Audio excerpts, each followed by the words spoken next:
Dear students, hope you all are fine and safe. So in my previous class, I have discussed about the uncertainty in principle, scientific notation, that means how to report the values of a scientific measurement and significant figure. Okay, আগৰ ক্লাছটোত মই জোখমাখত থকা অনিশ্চয়তা তাৰপিছত বিজ্ঞানসন্মত লিপি আৰু তাৎপৰ্যপূৰ্ণ অংক এই বিষয়ে আলোচনা কৰিছো নিশ্চয় তোমালোকে বুজি পাইছা চাগে আজি মই আলোচনা কৰিম লস অফ কেমিক্যাল কম্বাইনেশন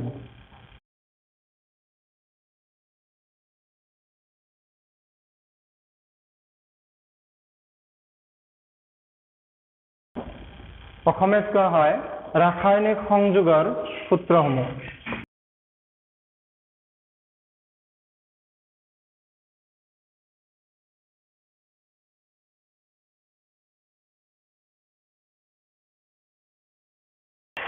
তোমালোকে জানা যে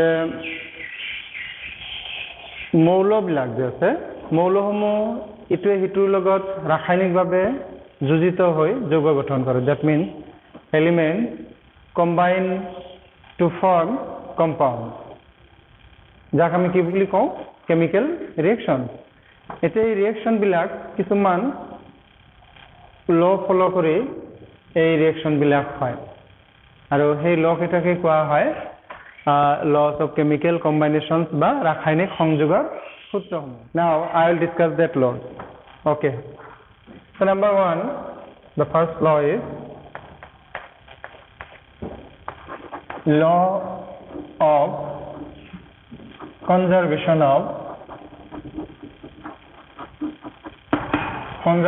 of mass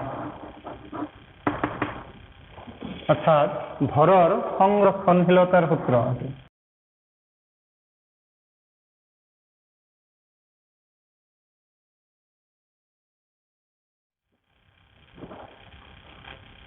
এটা এই সূত্ৰ মতে এটো তোমালোকে নামটোৰ পৰা বুজিয়ে পাইছা যে ভৰৰ সংৰক্ষণশীলতাৰ সূত্ৰ তাৰ মানে কি যে ৰাসায়নিক বিক্ৰিয়া বিলাকত বিক্ৰিয়াটোৰ আগত আৰু বিক্ৰিয়াৰ পাছত মুঠ ভৰ একেই থাকে ঠিক আছে so that means according to this law matter can neither be created nor destroyed অর্থাৎ পদাৰ্থ আমি উৎপন্ন কৰিব নোৱাৰো নাইবা ধ্বংস কৰিব নোৱাৰো এনেকে দিয়া আছে তোমালোকৰ কিতাপত তাৰ মিনিংটো হল যে in any physical or chemical processes total mass of the reactant and total mass of the product are the same একে হ'ব total mass দুটাৰ কি হ'ব same হ'ব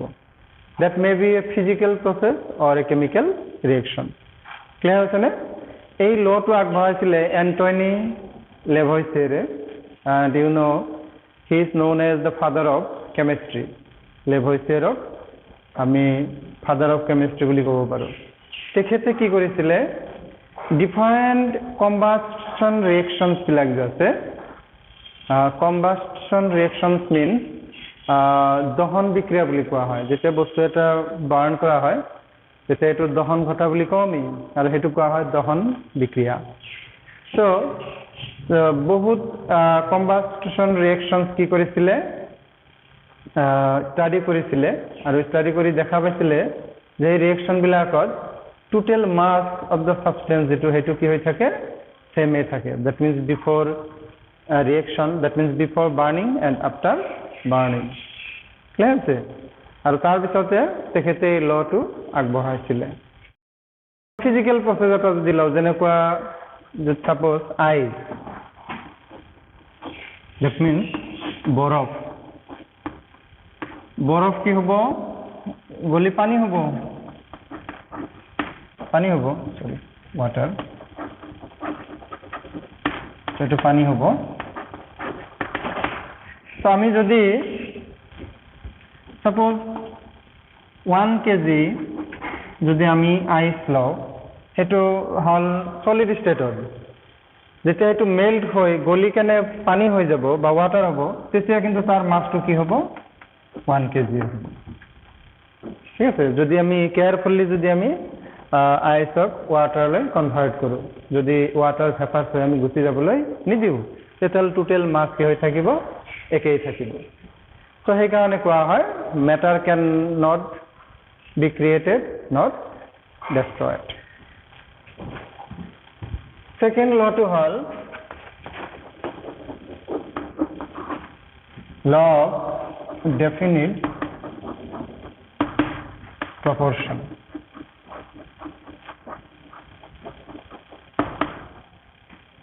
এটো অসমীয়াত কোৱা হয় স্থিৰানুপাত সূত্ৰ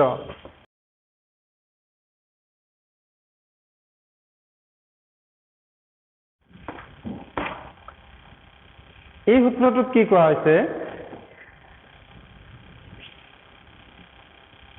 so according to this law a given compound always contains exactly the same proportion of the element by weight or by mass ঠিক আছে না যে কোনো এটা যৌগত সদায় একে মৌলৰে গঠিত হয় আৰু সেই যৌগটোত মৌল দুটাৰ বা মৌলবিলাকৰ ভৰ হিচাপে একে অনুপাত থাকে ক্লিয়াৰ আছে নে যে যৌগবিলাক সদায় একে মৌলৰ দ্বাৰা গঠিত হয় আৰু সেই যৌগটোত মৌলসমূহৰ ভৰৰ যেটো অনুপাত হেতু সদায় একে থাকে যেনে আমি এটা উদাহৰণ লব পাৰো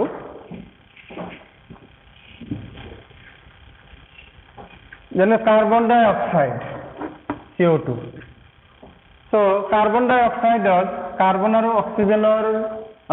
ভৰৰ যেটো অনুপাত হেতু কি হ'ব কাৰ্বনৰ হল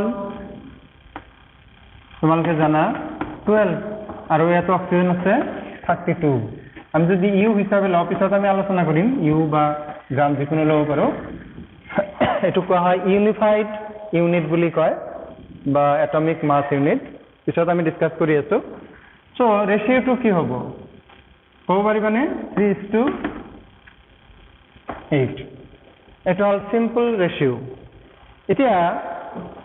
মানে কাৰ্বন ডাই অক্সাইডত সদায় কাৰ্বন আৰু অক্সিজেনেই থাকিব আৰু তাত কাৰ্বন আৰু অক্সিজেনৰ যেটো ভৰৰ যেটো অনুপাত ratio of the masses of carbon and oxygen হেতু সদায় কি থাকিব 3:8 for example carbon can be prepared by a number of methods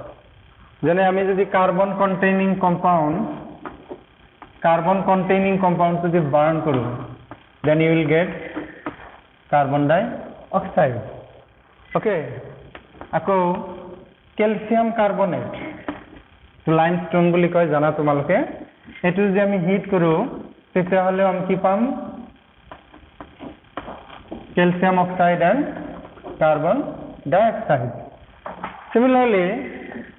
carbonate salt যিবিলাক আছে কাৰ্বনেট থাকা লবণ যেনেকুৱা ধৰা সোডিয়াম কাৰ্বনেটত যদি আমি এসিড আমি দিও যিকোনো সালফিউৰিক এসিড দিব পাৰো নাইবা আমি HCl এসিড যদি আমি দিও তেতিয়া হলে তোমালোকে জানা কি পাবা সোডিয়াম ক্লোরাইড প্লাস ইয়াতে 2 লাগিব sodium chloride H2O plus CO2 so আমি তিনিটা প্রসেস আমি পালো কার্বন ডাই অক্সাইড গ্যাস প্রিপেয়ার করার কারণে এতিয়া সোর্স বিলাক কিন্তু বেলেগ কিন্তু যদি আমি এই কার্বন ডাই অক্সাইড যদি আমি অ্যানালাইসিস কৰো তাতে আমি কার্বন আর অক্সিজেনে পাম আর তাতে রেশিওটো কি হ'ব সেই 3:8 হ'ব আমি যদি সেকেন্ড প্রসেসটো প্রডিউস কৰা কাৰ্বন ডাই অক্সাইড যদি আমি অ্যানালাইসিস কৰো তেতিয়া হলে তাতে আমি দেখা পাম যে কাৰ্বন আৰ অক্সিজেনেই থাকিব আৰু তাত কাৰ্বন আৰু অক্সিজেনৰ যেটো মাসৰ যেটো বা ওয়েটৰ যেটো ৰেশিওটো কি আছে 3:8 সিমিলাৰলি আমি থাৰ্ড মেথড টু প্ৰডিউস কৰা কাৰ্বন ডাই অক্সাইড যদি আমি অ্যানালাইসিস কৰো তেতিয়াহ'লে আমি দেখা পাম যে তাতে কি আছে কাৰ্বন আৰু অক্সিজেনেই আছে আৰু তাতেও কাৰ্বন আৰু অক্সিজেনৰ ওয়েটৰ বা ভৰৰ যেটো ৰেশিওটো কি আছে 3:8 তাৰ মানে কি যে যিকোনো কম্পাউণ্ডত একে এলিমেন্টই থাকিব সদায় আৰু এলিমেন্ট বিলাকৰ মাস বা ওয়েট হিচাপে যেটো ৰেশিওটো সেম থাকিব হেতুৱে হল ল অফ ডেফিনিট প্ৰপৰশন তাৰ পিছত আহিল third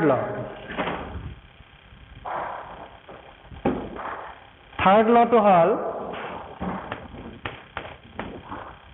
law of multiple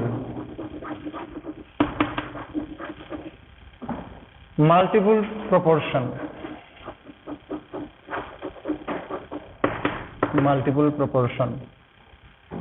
law of multiple proportion আৰু অসমীয়াত কোৱা হয় গুণানুপাত সূত্ৰ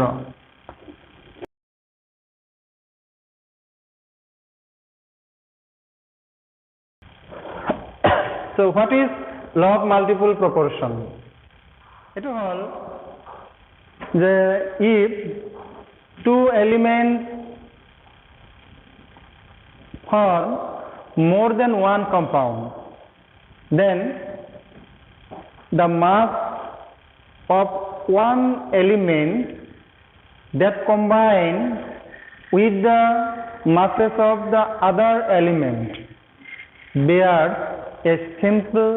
whole number ratio. অসমীয়াত কথাটো এনেকুৱা যে যদি দুটা মৌলই একাধিক যৌগ গঠন কৰে সেই যৌগবোৰত কোনো এটা মৌলৰ নিৰ্দিষ্ট ভৰৰ লগত যোজিত হোৱা আনটো মৌলৰ ভৰৰ মাজত এটা কি থাকিব সৰল অনুপাত থাকিব ঠিক আছে সিম্পল হোল নাম্বাৰ ৰেশিও বা সৰল অনুপাত থাকিব ক্লিয়াৰ আছে কথাটো তোমালোকে জানা দুটা মৌলই কেৱল যে সদায় এটাই যৌগ গঠন কৰিব হেতু নহয় যেনে কাৰ্বন আৰু অক্সিজেন লগ লাগিলে কাৰ্বন মনোক্সাইড হ'ব পাৰে কাৰ্বন ডাইঅক্সাইড হ'ব পাৰে ঠিক তেনেকে হাইড্ৰোজেন আৰু অক্সিজেন লগ লাগিলে তোমালোকে জানা যে হাইড্ৰোজেন আৰু অক্সিজেন লগ লাগিলে যে কেৱল সদায় ওয়াটাৰ হ'ব হেতু নহয় হাইড্ৰোজেন পেৰক্সাইড হ'ব পাৰে এটা লগ লাগিলে কি হ'ব পাৰে H2O2 এটো নাম হল হাইড্ৰোজেন পেৰক্সাইড এটো নাম হল ওয়াটাৰ গতিকে এই যে দুটা ইয়াতো হাইড্ৰোজেন আৰু অক্সিজেন আছে ইয়াতো হাইড্ৰোজেন আৰু অক্সিজেন আছে গতিকে দেখা যায় যে দুটা মৌলই এটাতকৈ বেছি যৌগ গঠন কৰিব পাৰে আৰু যদি তেনেকুৱা হয় অৰ্থাৎ দুটা মৌলই যদি এটাতকৈ বেছি যৌগ গঠন কৰে সেই যৌগবিলাকত কোনো এটা মৌলৰ নিৰ্দিষ্ট ভৰৰ লগত যিকোনো দুটা মৌলৰ যিকোনো এটা নিৰ্দিষ্ট ভৰৰ লগত যোজিত হোৱা আনটো মৌলৰ ভৰবোৰৰ মাজত কি থাকিব এটা সিম্পল হোল নাম্বাৰ ৰেশিও বা সৰল অনুপাত থাকিব আমি এটা এক্সাম্পল লওঁ আৰু ক্লিয়াৰ হ'ব যেনে মই মাত্ৰ কলো যে হাইড্ৰোজেন আৰু অক্সিজেন কম্বাইন হলে দুটা যৌগ গঠন কৰে এটা হল ওয়াটাৰ আৰু এটা হল হাইড্ৰোজেন পেৰক্সাইড এতিয়া এই যৌগটোৰ mass of hydrogen 2 gram mass of oxygen 16 gram ইয়াতে mass of hydrogen 2 gram mass of oxygen 32 gram so ইয়াতে এই যৌগটোত 2 gram হাইড্ৰোজেনৰ লগত 2u বা 2 গ্ৰাম যি লিখা আৰু গ্ৰামত দিব পাৰো পিছত মই কথাখিনি ক্লিয়াৰ কৰি দিম u আৰু g সো ইয়াতে তেতিয়ালে 2 গ্ৰাম হাইড্ৰোজেনৰ লগত কম্বাইন হৈছে 16 গ্ৰাম অক্সিজেন আৰু হাইড্ৰোজেন পেৰক্সাইডত 2 গ্ৰাম হাইড্ৰোজেনৰ লগত কম্বাইন হৈছে 32 গ্ৰাম অক্সিজেন গতিকে হাইড্ৰোজেনৰ ফিক্সড মাছৰ লগত ফিক্সড মাছ মানে 2 গ্ৰাম ফিক্সড মাছৰ লগত কম্বাইন হোৱা অক্সিজেনৰ মাছ কি আছে 16 আৰু 32 এই দুটা যদি আমি ৰেশিও লওঁ কি হ'ব 1:2 এটা সিম্পল হোল নাম্বাৰ ৰেশিও গতিকে কোৱা হৈছে যে কোনো এটা when two elements combine to give more than one compound, then in that compound the masses of one element, that means ইয়াতে অক্সিজেনৰ কথা কোৱা হৈছে, the masses of one element that combine with the fixed mass of another element bear simple whole number ratio. একেবাৰে simple ল, ইমান টান নহয়। আমি আৰু এটা এক্সাম্পল লওঁ, যেনে এইমাত্ৰ মই কৈছিলোঁ যে কাৰ্বন আৰু অক্সিজেন কম্বাইন হৈ দুটা যৌগ গঠন কৰে, এটা হ'ল কাৰ্বন মনক্সাইড আৰু এটা হ'ল কাৰ্বন ডাইঅক্সাইড। চ' ইয়াতে কাৰ্বনৰ মাছ কিমান? 12 গ্ৰাম, অক্সিজেনৰ 16 গ্ৰাম। এইটোত কাৰ্বনৰ 12 গ্ৰাম, অক্সিজেনৰ 32 গ্ৰাম। চ' ইয়াতে দেখা যায় যে কাৰ্বনৰ মাছটো ফিক্স, গতিকে কাৰ্বনৰ ফিক্স মাছৰ লগত কম্বাইন হোৱা অক্সিজেনৰ মাছ কি আছে? 16 আৰু 32। গতিকে দুটা ৰেচিঅ' কি হ'ব? 1:2। সদায় চিম্পল হোল নাম্বাৰ ৰেচিঅ' হ'ব। চ' এইটোকে কোৱা হয় ল অফ মাল্টিপল প্ৰপৰ্চন। ক্লিয়াৰ হৈছে? মোৰ মতে হ'ব লাগে, আৰু তোমালোকে অলপ ষ্টাডি কৰিব লাগিব, ষ্টাডি কৰিলে নিশ্চয় বুজি পাবা। আমি 4 নম্বৰ যেটো ল আমাৰ আছে, নাম্বাৰ 4 ল,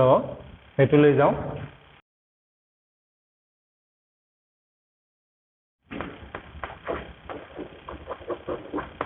Gay-Lussac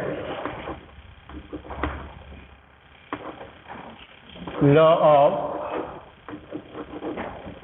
gaseous volume.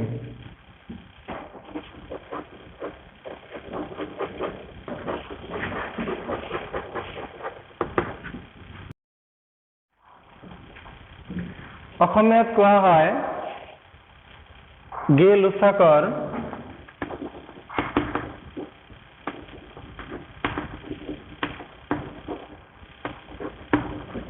গেছীয় আয়তনৰ সূত্ৰ।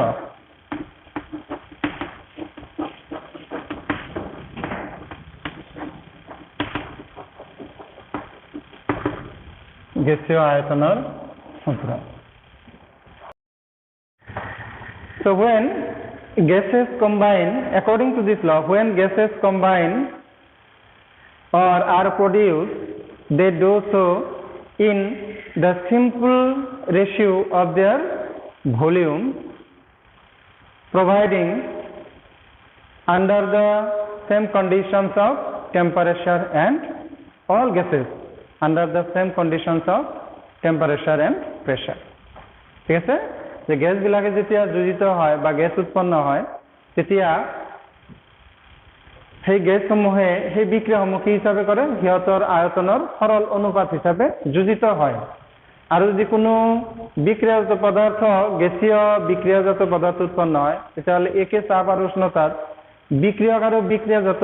গেছবোৰৰ আয়তনৰ মাজতে এটা কি থাকিব? সৰল অনুপাত থাকিব। যেনে মই এটা উদাহৰণ লৈছোঁ,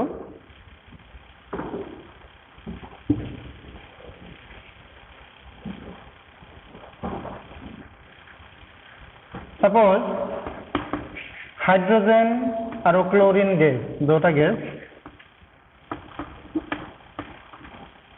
বিক্রিয়া করে কি হয়?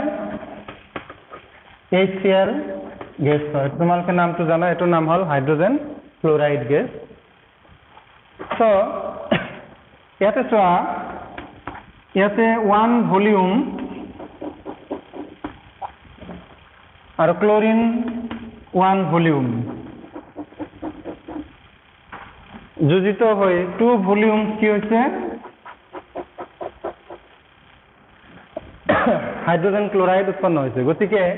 এই আয়তনৰ মাজত যদি আমি সৰল অনুপাত উলিয়াও, তেতিয়াহ'লে কি হ'ব? 1:1:2। সিমিলাৰলি তোমালোকে জানা যে নাইট্ৰোজেন গ্যাস আৰু হাইড্রোজেন গ্যাস বিক্রিয়া হলে কি উৎপন্ন হয়? এমোনিয়া উৎপন্ন হয়। এমোনিয়া, এইটো এমোনিয়া বুলি কয়। সো এইটোৰ 1 ভলিউম 1 ভলিউম নাইট্ৰোজেনৰ লগত 3 ভলিউম হাইড্রোজেন যোজিত হলে আমি কি পাও 2 ভলিউম অ্যামোনিয়া পাও সো রেশিওটো হবে 1:3:2 সো এটা একটা সিম্পল রেশিও হয় সো সিম্পল রেশিও বুলি যে কৈ আছো হেতু তোমালোকে হয়তো মেথছত পাইছা what is called as simple ratio সৰল অনুপাত গতি সেই বিষয়ে আৰু মই নকওঁ গতি এইটো এটা সৰল অনুপাত হয় ঠিক আছে গতি সেই কাৰণে এইটো কোৱা হয় গেলুছাছ ল অফ গেছিয়াছ ভলিউম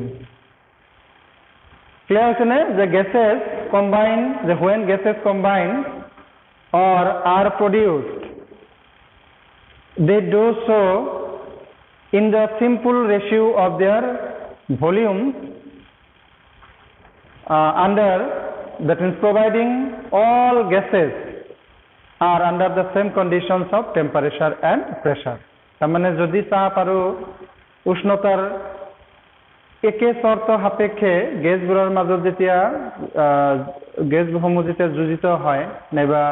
কোনো এটা বিক্ৰিয়াত গেছ উৎপন্ন হয় তেতিয়াহলে সেই বিক্ৰিয়াটোত সিহঁতৰ আয়তনৰ সৰল অনুপাত হিচাপে যোজিত বা যোজন বিক্ৰিয়াটো সংঘটিত হয় আয়তনৰ সৰল অনুপাত হিচাপে হয় এইটো তো এইটো আছিল গেলুছাছ ল অফ গেছিয়াছ ভলিউম ঠিক আছে সেইটো হল 4 নম্বৰ ল ইয়াৰ পিছত আৰু দুটা ল তোমালোকৰ লাগিব তাৰে এটা হল এভোগাড্ৰছ ল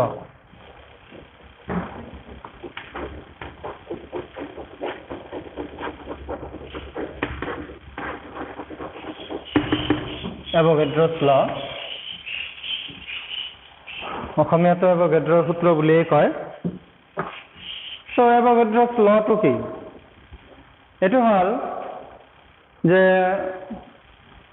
under the same conditions of temperature and pressure equal volume of all gases contain equal number of molecules clear আছে নে যে একে চাপ আৰু উষ্ণতাত কোনো এটা গেছৰ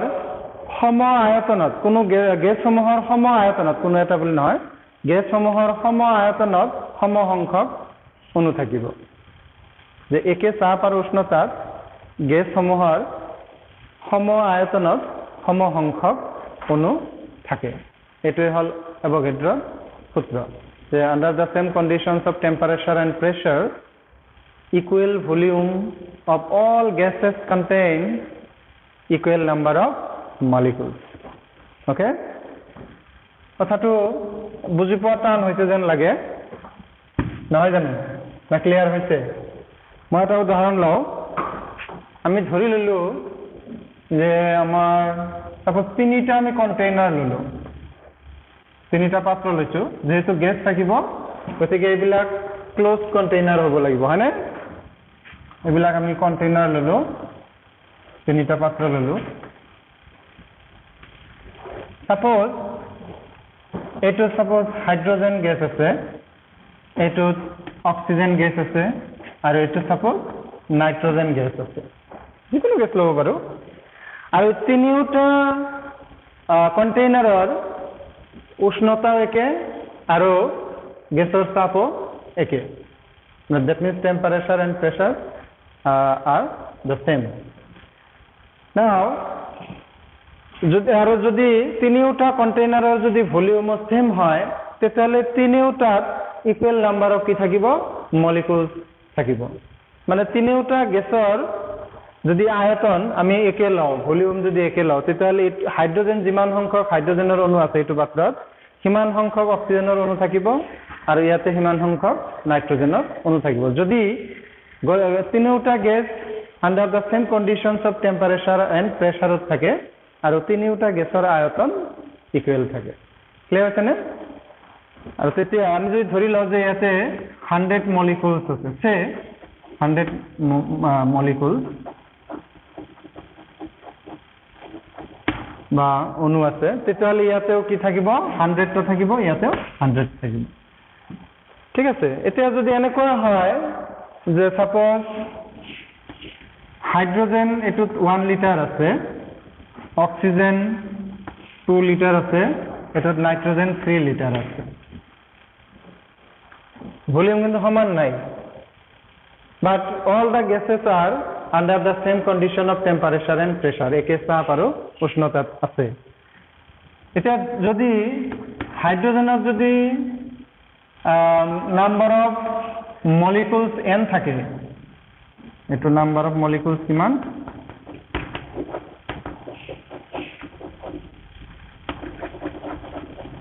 equal to n অক্সিজেনত কিমান হ'ব টুৱাইছ n এটোত হ'ব থ্ৰাইছ n ক্লিয়াৰ আছে নে তাৰমানে 1 লিটাৰত থাকিব n নাম্বাৰ অফ মলিকুলছ গতে 2 লিটাৰত কি থাকিব twice n number of molecules এটো থাকিব thrice n number of molecules clear হৈছে তো এই লখিনি আৰু একবাৰ ভালকে পঢ়ি চাবা যে গ্যাস বিলাক যদি একে চাপ আৰু উষ্ণতাত ৰখা হয় তেতিয়া হলে সিহঁতৰ একে আয়তনত সদায় একে সংখ্যক অণু থাকিব that means equal volumes of all gases contain equal number of molecules okay পঢ়িবা একবাৰ আৰু পঢ়িলে বুজি পাবা তাৰ নহয় তাৰ পিছত আহিল ডাল্টন atomic theory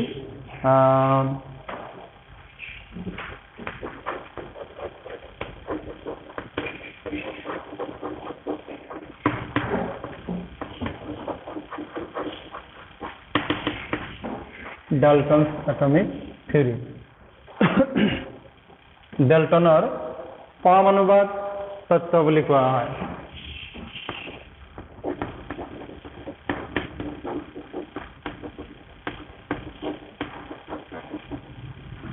পৰমাণুবাদ বুলিও কয় বা পৰমাণু তত্ত্ব বুলি কয় ওকে কি কৈছে এই থিওৰিটো ডেল্টনে মেটাৰ বিলাক ষ্টাডি কৰিছিলে আৰু ডেল্টনে প্ৰথমে কৈছিল যে matters are made of some tiny particles বা very small particles which cannot be further divided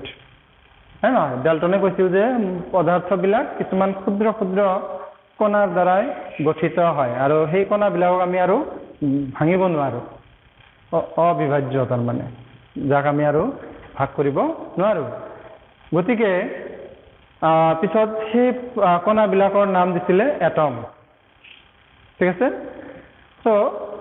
ডেল্টনৰ যেটো এটমিক থিওৰি বা পৰমাণুবাদ ঠিক আছে পৰমাণুবাদ তত্ত্ব বুলিও কয় বা পৰমাণুবাদ বুলিও কয় সেই থিওৰিটোত কিছুমান পইণ্ট আছে আৰু সেই গটেকেটা পইণ্টক একেলগ কৰিলেহে আমি তাক কি বুলি কওঁ এটমিক থিওৰি বুলি কওঁ ডেল্টনছ এটমিক থিওৰি কি কৈছিলে প্ৰথমে কৈছে নাম্বাৰ 1 ত কৈছে যে মেটাৰ্স বিলাক আছে মেটাৰ্স are made up of some tiny particles which are called atoms atom বুলি কৈছিল যে পদাৰ্থবিলাক কিছুমান ক্ষুদ্ৰ কণাৰ দ্বাৰা গঠিত আৰু সেইবিলাকক কি বুলি কোৱা হৈছে এটম বুলি কোৱা হৈছে নাম্বাৰ 2 ত কৈছে যে all the atoms of a given element are identical in properties that means in shape and size and also in mass অৰ্থাৎ একে মৌলৰ যিমান বিলাক পৰমাণু আছে সেই পৰমাণু বিলাক যেটো সাইজ সেটো সদায় একে থাকিব যেনে আমি যদি এটা ধৰি লওঁ সাপোজ হাইড্ৰোজেন গ্যাস তো হাইড্ৰোজেন গ্যাসটোত কি আছে হাইড্ৰোজেনৰ এটমছ বিলাক আছে এতিয়া ধৰা পাঁচফালৰ হাইড্ৰোজেনৰ এটম বিলাক বলে ফেৰিকেল আনহাতে গুৱাহাটী টাউনৰ হাইড্ৰোজেনৰ এটম বিলাক কিউবিক তেনেকুৱা হ'ব জানো তেনেকুৱা হ'ব নোৱাৰে অৰ্থাৎ হাইড্ৰোজেন বুলি ক'লে য'ত নহলেও তাৰে এটম বিলাক সদায় কি হ'ব স্ফেৰিকেল হ'ব নাইবা আমাৰ পাঁচফালৰ হাইড্ৰোজেনৰ এটম বিলাকৰ সাইজ সৰু আৰু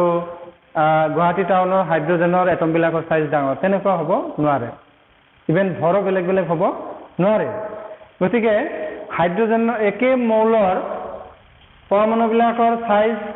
একেই থাকিব আৰু ভৰো একে থাকিব বা আন ধৰ্মবিলাকো একেই থাকিব ক্লিয়াৰ আছে নে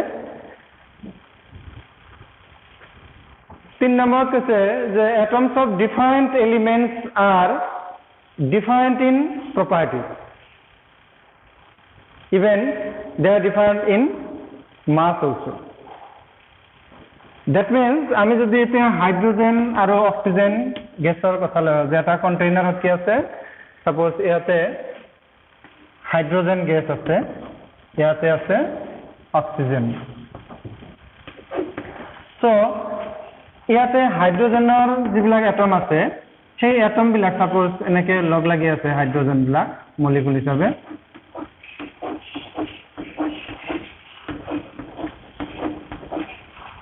ইয়াতে অক্সিজেনৰ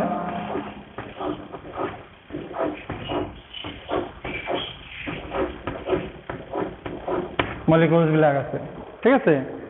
সো মই ড্ৰ কৰোতে তোমালোকে গমে পাইছা যে হাইড্ৰোজেনৰ এটমৰ সাইজ বিলাক সৰুকে আছে অক্সিজেনৰ ডাঙৰ অৰ্থাৎ হাইড্ৰোজেনৰ এটমতকৈ অক্সিজেনৰ এটম বিলাকৰ সাইজ ডাঙৰ তাৰ মানে বেলেগ বেলেগ মৌলৰ এটম বিলাকৰ সাইজ একে হ'ব নোৱাৰে বেলেগ বেলেগ হ'ব ইভেন হিয়াতৰ মাছও বেলেগ ভৰো বেলেগ এইটো তাৰপিছত কম্পাউণ্ড বিলাক যে ফৰ্ম হয় কৈছে যে কম্পাউণ্ড বিলাক যে ফৰ্ম হয় সেবিলাক কিহৰ কাৰণে হয় এলিমেন্টস বিলাকৰ এটম বিলাক কম্বাইন হয় এটা ফিক্সড ৰেশিওত এলিমেন্টস বিলাকৰ এটম বিলাক কম্বাইন হৈ কি হয় তোমাৰ কম্পাউণ্ড বিলাক ফৰ্ম হয় ঠিক আছে যেনে হাইড্ৰোজেন আৰু অক্সিজেনৰ এটম বিলাক কম্বাইন হৈ কি হৈছে H2O কম্বাইন হৈছে এটা নিৰ্দিষ্ট অনুপাতত হৈছে 2:1 অনুপাতত কম্বাইন হৈছে গতিকে তেতিয়া এইটোক আমি কি বুলি কওঁ কম্পাউণ্ড বুলি কওঁ বা যৌগ বুলি কওঁ গতিকে মৌলবিলাকৰ পৰমাণুবিলাক এটা নিৰ্দিষ্ট অনুপাতত যোজিত হলেহে যৌগ গঠন হ'ব that means compounds are formed due to the combination of the atoms of different elements in a fixed ratio so eto eta point asile aru last point ut koise je chemical reaction bilakot number 4 eto tumalko point bilak saba kitabo chemical reaction bilakot atoms bilakor ki hoy reorganization hoy নতুনকৈ কোনো atom সৃষ্টি নহয় নাইবা নতুনকৈ কোনো নাইবা কোনো atom ভংগও নহয় that means in a chemical reaction reorganization of atoms takes place okay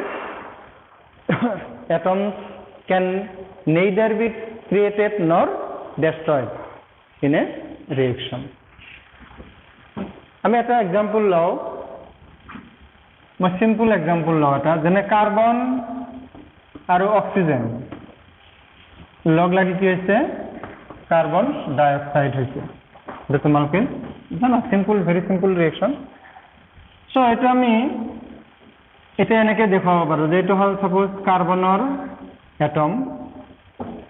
এটা হল তোমালকে জানা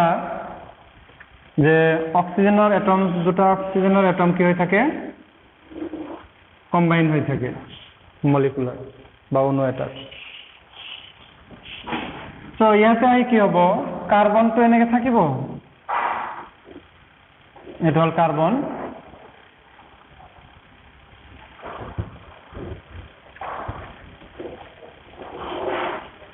সো এফালে এটা অক্সিজেন আহিব এনেকে আৰু ইফালে এটা অক্সিজেন যাব ইয়াতে শেয়াৰিং হ'ব ইলেক্ট্ৰন বিলাকৰ তোমালোকে পিছত পাবা ইয়াতে 2 পেয়াৰ অফ ইলেক্ট্ৰন শেয়াৰিং হৈছিল গতিকে চোৱা এই ৰিঅ্যাকশনটো কি হৈছে এটমছ বিলাকৰ যেটো সজ্জা হেতু নতুনকৈ আকৌ ৰিঅৰ্গানাইজড হৈছে আকৌ সজ্জিত হৈছে আগৰ যে ধৰণে সজ্জিত হৈছিল সেই সজ্জাটো নাথাকে that means chemical reactionৰ পৰমাণু বিলাক কি হয় ৰিঅৰ্গানাইজড হয় ইয়াতে নতুনকৈ যে কাৰ্বন ডাই অক্সাইডৰ কিবা পৰমাণু নতুনকৈ গঠন হল আগৰ কাৰ্বন নাইবা অক্সিজেনৰ অণুবিলাক ডেষ্ট্ৰয় হৈ গল সেইটো কেতিয়াও নহয় ইয়াতে এই কাৰ্বন আৰু অক্সিজেনৰ পৰমাণু আছে কাৰ্বনৰ এটা পৰমাণু অক্সিজেনৰ দুটা পৰমাণুই আছে কিন্তু সিহঁতে আৰু নতুনকৈ কি হৈছে সজ্জিত হৈছে আগৰ সেই সজ্জা নাথাকে ৰিঅৰ্গানাইজড হৈছে ক্লিয়াৰ হৈছে নে গতিকে সেই কাৰণে আমি ক'ব পাৰো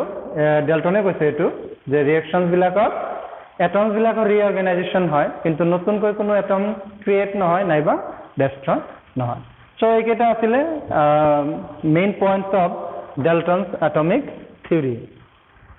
তো যদিও ডেল্টনে কৈছিলে যে এটমবিলাক ইনডিভাইজিবল, মানে এটমবিলাক আমি আৰু কি কৰিব নোৱাৰো, ডিভাইড কৰিব নোৱাৰো, কিন্তু পিছত যেতিয়া আৰু ডেভেলপ টেকনলজি আহি গ'ল, তোমালোকে পাবা যে একচুৱেলি এটমবিলাকৰ কি থাকে, ইলেক্ট্ৰন থাকে, প্ৰটন থাকে, নিউট্ৰন থাকে। গতিকে ডেল্টনৰ যিটো ধাৰণা আছিল যে এটমবিলাক আৰু আমি ডিভাইড কৰিব নোৱাৰো বা ইনডিভাইজিবল, সেই ধাৰণাটো পিছত কিন্তু নাথাকিলে, মানে সেই কনচেপ্টটো কাৰেক্ট নহয়। হ'লেও কিন্তু ইয়াৰ যিটো থিওৰি ভেৰি ইম্পৰ্টেণ্ট থিওৰি, ঠিক আছে, সেইখিনি ভালকৈ পঢ়িবা। চ' এইখিনি আছিলে different laws of chemical combinations. Actually laws of chemical combinations বুলি ক'লে প্ৰথম চাৰিটাই হয়, যে law of conservation of mass, law of definite প্ৰপৰ্শ্যন, law of multiple প্ৰপৰ্শ্যন, গেল-লুছাক্স law of গেছিয়াছ ভলিউমছ, এইকেইটাই কোৱা হয় গেছিয়াছ ল। আৰু পিছৰ কেইটাও যদিও ল এভোগাড্ৰছ ল, আমি এইখিনিও লাগিব, এইখিনি আমাৰ ইম্পৰ্টেণ্ট ল। এতিয়া আমি আলোচনা কৰিম এটমিক মাছ এণ্ড মলিকুলাৰ মাছ, এইখিনি আমি আলোচনা কৰিম।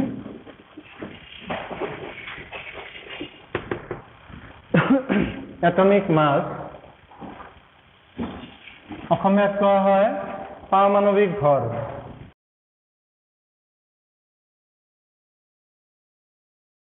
আৰু আণৱিক ভৰ।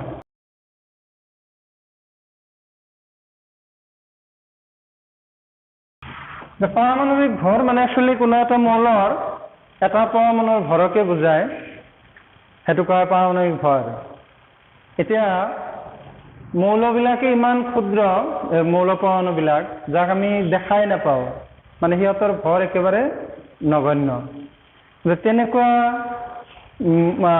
পৰমাণু এটাৰ ভৰ জুখি উলিওৱাটো বহুত ডিফিকাল্ট হয়, যদিও আজিকালি বহুত তোমাৰ সফিষ্টিকেটেড বা ডেভেলপ টেকনলজি ওলাইছে, যেনে তোমালোকে পিছত পাবা মাছ স্পেক্ট্ৰস্কপি। এইটো কোৱা হয় ভৰ বৰ্ণালী বীক্ষণ বুলি কোৱা হয়। আৰু সেই প্ৰক্ৰিয়াটোৰ দ্বাৰাই আজিকালি প্ৰায় শুদ্ধভাৱে আমি পৰমাণুৰ মৌল ভৰ আমি জুখি উলিয়াব পাৰোঁ, ঠিক আছে। গতিকে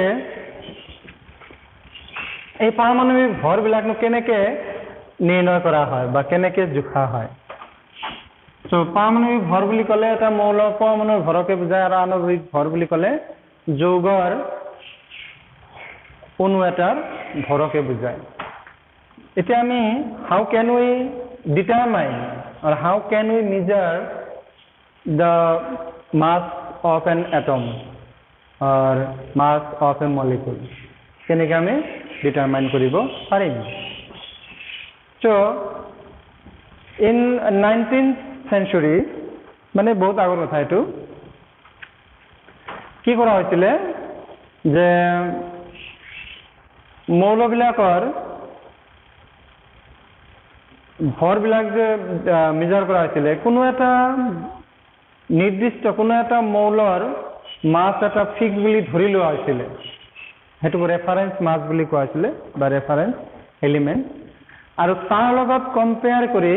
বেলেগ মৌলবিলাকৰ মাছ ডিটাৰমাইন কৰা হৈছিলে, মৌলৰ এটমৰ মাছ ডিটাৰমাইন কৰা হৈছিলে। অ'কে, চ' প্ৰথমতে হাইড্ৰজেন পৰমাণু যিটো আছে, হাইড্ৰজেন, এই হাইড্ৰজেন পৰমাণুটো ৰেফাৰেঞ্চ এলিমেণ্ট হিচাপে লোৱা হৈছিলে, ৰেফাৰেঞ্চ এটম। আৰু এই হাইড্ৰজেনৰ এটমৰ যিটো মাছ, সেইটো 1 ইউনিট বুলি ধৰা হৈছিল, 1। তাৰমানে এটা হাইড্ৰজেন এটমৰ মাছ 1 ইউনিট। আৰু সেই 1 হাইড্ৰজেন এটমৰ লগত কম্পেয়াৰ কৰি বেলেগ এলিমেণ্টবিলাকৰ এটমৰ মাছ ডিটাৰমাইন কৰা হৈছিলে। যেনে হিলিয়ামৰ মাছ হ'ল 4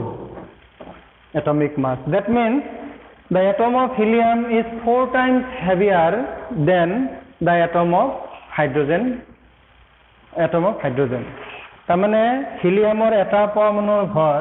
হাইড্ৰোজেনৰ এটা পৰমাণুৰ ভৰতকৈ 4 টাইমছ মানে 4 গুণ বেছি গধুৰ। ঠিক আছে, সেইটোৱে বুজায়। ঠিক তেনেকে অক্সিজেনৰ এটমিক মাছ বা পাৰমাণবিক ভৰ কি বুলি কোৱা হয় 16। That means the mass of one atom of oxygen is 16 times heavier than the mass of hydrogen. অৰ্থাৎ অক্সিজেনৰ এটা পৰমাণুৰ ভৰ হাইড্ৰোজেনৰ পৰমাণুৰ ভৰতকৈ 16 গুণ বেছি গধুৰ। সেইকাৰণে এই মাছবিলাকক কোৱা হয় ৰিলেটিভ এটমিক মাছ। ঠিক আছে, ৰিলেটিভ এটমিক মাছ। অসমীয়াত কোৱা হয় আপেক্ষিক পাৰমাণবিক ভৰ। যদিও ৰিলেটিভ এটমিক মাছ আমি তাক সংক্ষেপত এটমিক মাছ বুলিয়ে কওঁ, ৰিলেটিভটো জেনেৰেলি নকওঁ। যিকোনো ভৰটো ৰিলেটিভে হয় নে নহয়? এতিয়া তোমালোকে যদি জানা যে 1 কেজি আমি চেনি যদি জুখিব লাগে, তাক আমি 1 কেজিৰ এটা ৱেটৰ লগত কি কৰিব লাগিব? কম্পেয়াৰ কৰিব লাগিব। গতিকে ভৰবিলাক সদায় কি হয়? ৰিলেটিভেই হয়, তাৰমানে আপেক্ষিক হয়। এতিয়া পিছত হাইড্ৰোজেনৰ লগত কম্পেয়াৰ নকৰি নাউডেজ আমি যে এতিয়া যিটো আমি চিষ্টেম আমি অনুসৰণ কৰোঁ বা কৰা হয়, সেইটো হ'ল যে কাৰ্বন 12ৰ 12 আইচোটপ যিটো আছে, তোমালোকে জানা যে কাৰ্বনৰ 3টা আইচোটপ আছে। কাৰ্বন এটা হ'ল কাৰ্বন 12, এটা হ'ল কাৰ্বন 13 আৰু এটা হ'ল কাৰ্বন 14। চ' এলিমেণ্টবিলাকক এনেকৈ লিখা হয়, তোমালোকৰ ছেকেণ্ড চেপ্টাৰত শিকাব। ইয়াতে 6 মানে হ'ল এইটো কোৱা হয় এটমিক নাম্বাৰ, পাৰমাণৱিক সংখ্যা বা পৰমাণু ক্ৰমাংক বুলি কয়।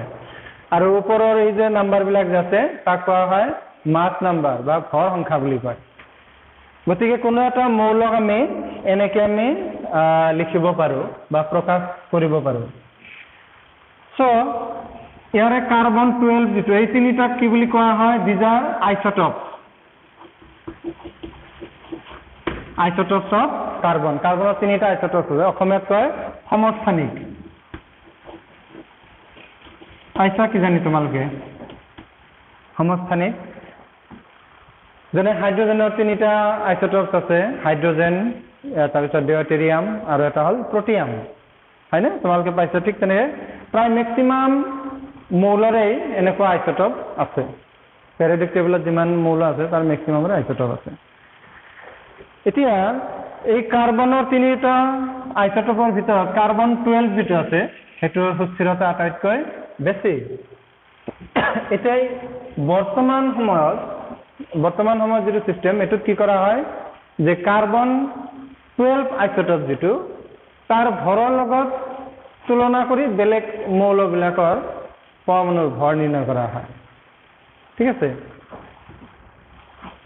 এতিয়া এই চিষ্টেমত যিটো ইউনিট আছে, ইউনিটটো কোৱা হয় এটমিক মাছ ইউনিট। এটমিক মাছ ইউনিট AMU। ঠিক আছে, গতিকে কাৰ্বনৰ যিটো কাৰ্বন 12 যিটো আছে C12 বুলি লিখোঁ, এই কাৰ্বন 12ৰ এটা এটমৰ মাছ 12 বুলি ধৰা হয়, 12 AMU, 12 AMU। 12 AMU বা এটমিক মাছ ইউনিট, অৰ্থাৎ 1 AMU মানে কি আমি এইটো এতিয়া জানিব লাগিল। 1 AMU বা 1 এটমিক মাছ ইউনিট কাক কোৱা হয়? 1 এটমিক মাছ ইউনিট হ'ল কাৰ্বন 12ৰ যিটো 1 এটমৰ যিটো মাছ, সেই মাছটোৰ 12 পাৰ্টৰ 1 পাৰ্টক কি বুলি কোৱা হয়? 1 এটমিক মাছ ইউনিট বুলি কোৱা হয়। That means 1/12 the mass of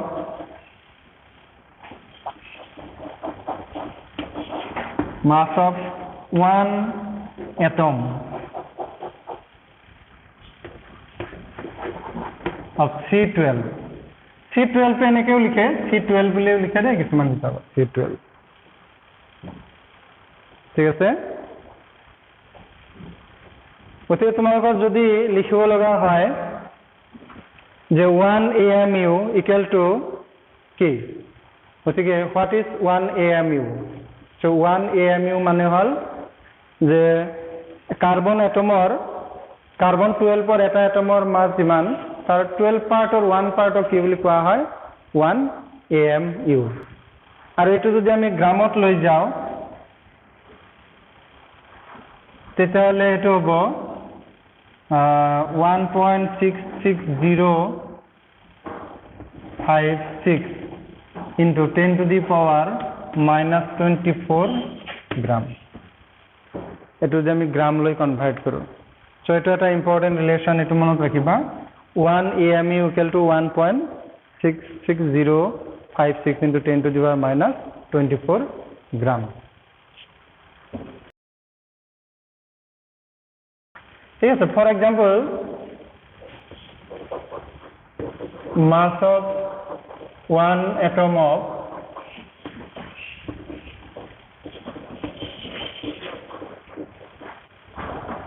hydrogen equal to 1.6736 into 10 to the power minus 24 gram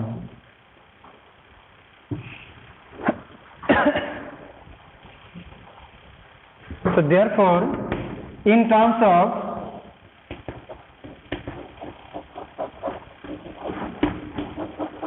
AMU mass of hydrogen atom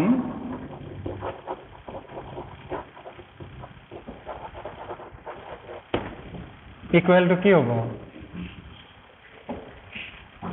1.6736 into 10 to the power minus 24 gram divided by 1.66056 into 10 to the power minus 24 gram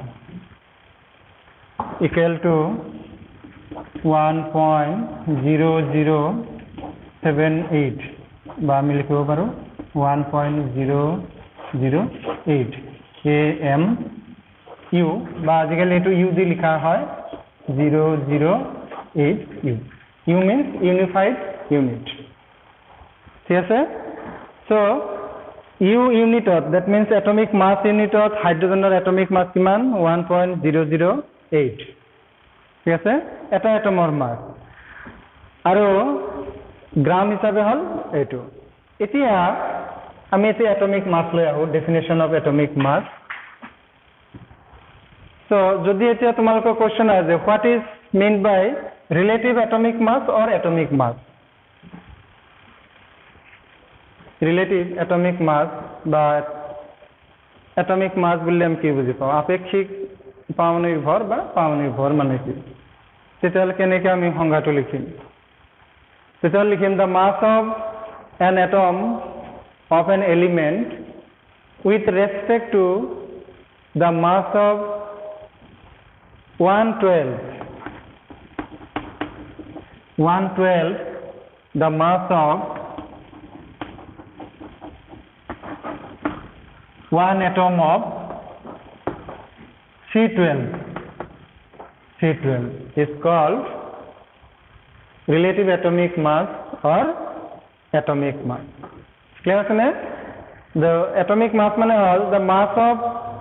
one atom mass of an atom of an element with respect to 1/12 the mass of one atom of C12 is called atomic mass অর্থাৎ কোনো এটা carbon 12 পর এটা পৰমাণুৰ ভৰৰ 12 ভাগৰ এক অংশৰ লগত 12 পাৰ্টৰ 1 পাৰ্টৰ লগত মানে 12 ভাগৰ এক অংশৰ লগত তুলনা কৰি পোৱা ভৰটোকে আমি কি বুলি ক'ম পাৰমাণৱিক ভৰ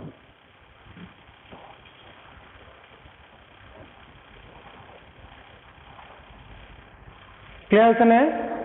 মই আকৌ কৈ দিছোঁ যে কাৰ্বন 12 এটা পৰমাণুৰ ভৰৰ 12/1 লগত তুলনা কৰি নিৰ্ণয় কৰা কোনো এটা মৌলৰ এটা পৰমাণুৰ ভৰক কি বুলি কোৱা হয় পাৰমাণৱিক ভৰ ঠিক আছে সো ইয়াক AMU বা এটমিক মাছ ইউনিট বুলি কয় বা ইউ ইউনিফাইড ইউনিট এককত এক্সপ্ৰেছ কৰা হয় so this is about atomic much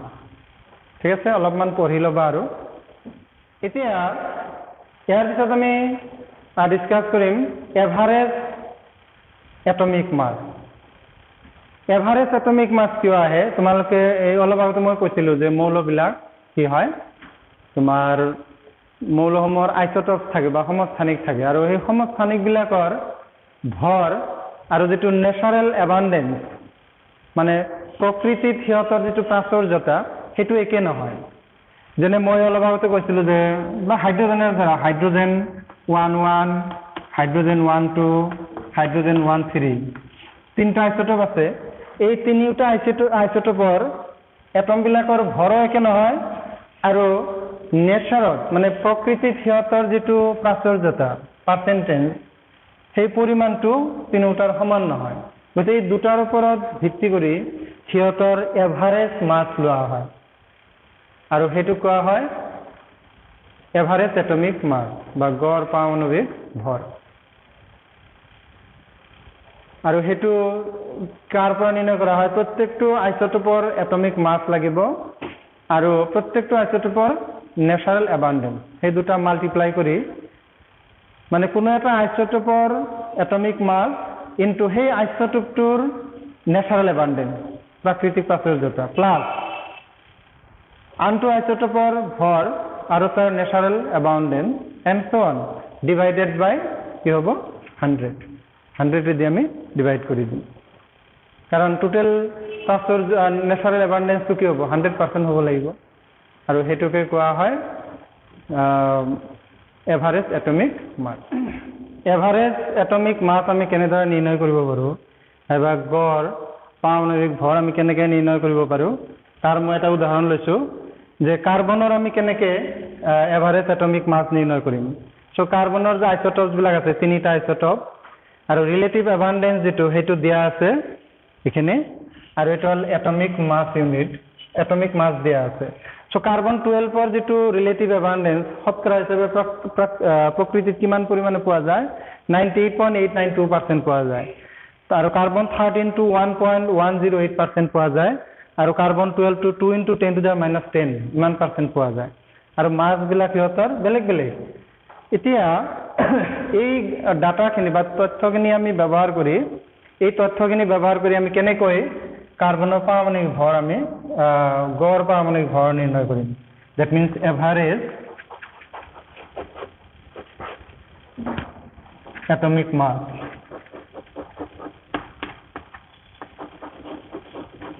mass of carbon equal to কি হ'ব